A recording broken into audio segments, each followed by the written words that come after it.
তথাকথিত 111 সরকারের সময় যেই শারীরিক নির্যাতন আমার উপরে হয়েছিল, তারপরে চিকিৎসার জন্য আমি এই দেশে আসি।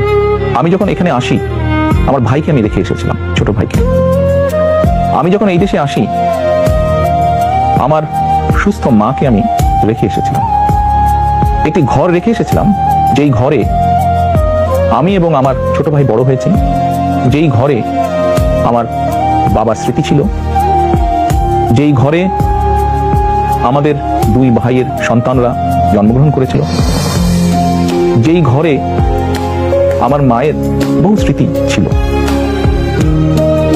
সেই স্মৃতিগুলোকে ভেঙে চুরে ধুলায় মিশিয়ে দেওয়া হয়েছে।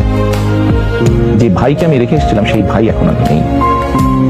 যে সুস্থ মাকে রেখে এসেছিলাম, সেই সুস্থ মা এখন সুস্থ নেই।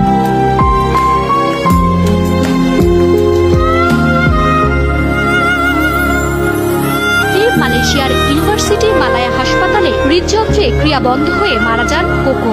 মৃত্যুর সময় তার বয়স ছিল 45 বছর। ছোট ছেলে আরাফাতের মৃত্যুর খবর শুনে শোকে বিহ্বল হয়ে পড়েন বেগম খালেদা জিয়া।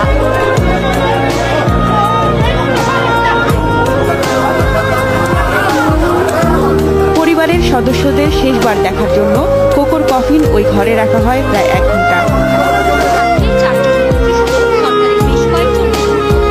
অর্থোপেডিক বিভাগের চেয়ারম্যান এবং তারেক রহমানের জন্য ওই হাসপাতাল কর্তৃপক্ষ গঠিত 3টি মেডিকেল বোর্ডের প্রধান অধ্যাপক সিরাজউদ্দিন জানান, এখন থেকে 8 বা 10 মাস আগে তার মেরুদণ্ডের 2টি অংশ ভেঙেছে। এক ভদ্রলোক হয়তো গতি পড়ে গেল, তাকে ফেলে দেওয়া হলো। যদি কেউ যদি এইভাবে পড়ে যায়, তাহলে তার মাথার ভাঙতে ভাঙবে। কেউ যদি পিঠে মারে, তাও ভেঙে যেতে পারে। যে কোনো একটা গাড়ি অ্যাক্সিডেন্ট করে তাদেরও ভাঙতে পারে। ওনার জন্য হয়তো বাসে গতিকে ফেলে দিয়েছিল, এরকম কিছু। সব মামলায় জামিন পাবার পর 1 বছরেরও বেশি সময় কারাভোগ শেষে মুক্তি পেলেন বিএনপি চেয়ারপারসন বেগম খালেদা জিয়া। বৃহস্পতিবার বেলা 11:38 সংসদ ভবন এলাকার বিশেষ কারাগার থেকে বেরিয়ে আসেন তিনি। মুক্তি পেয়ে বেগম জিয়া প্রথমেই যান তার স্বামী শহীদ রাষ্ট্রপতি জিয়া রহমানের মাজারে। নেতাকর্মীরা ভিড় করতে থাকেন সেখানে। আস্তে আস্তে সেই ভিড় বাড়তে থাকে। সবারই চেষ্টা ছিল নেত্রীর কাছে যাওয়া, এক নজর তাকে দেখা। শৃঙ্খলা আনতে পুলিশকে করতে হয় লাঠিচার্জ।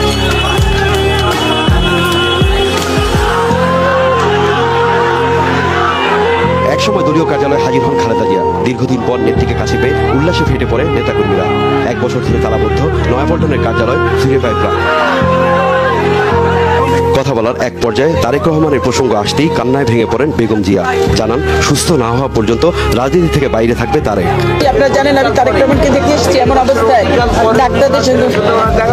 ডাক্তারদের সঙ্গে কথা বলেছি। ডাক্তাররা বলেছে অবিলম্বে তারেক রহমানকে বিদেশে না পাঠালে আমার ছেলেকে সুস্থ করা যাবে না কোনোদিন। সেজন্য আমি বলছি যে তারেক রহমানকে অবিলম্বে বিদেশে পাঠানো উচিত।